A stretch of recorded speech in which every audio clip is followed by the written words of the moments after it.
Lipad na. Ayun mga kulis, kailang tikling yung nahuli, hindi labuyo. Ayun, tikling.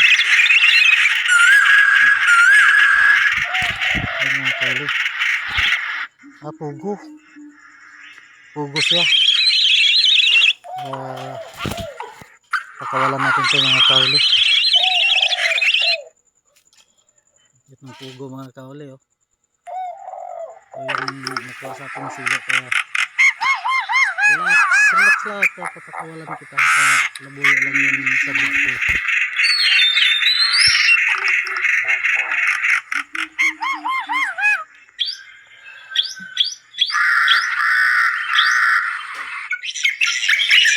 Ang pugo mga kauli.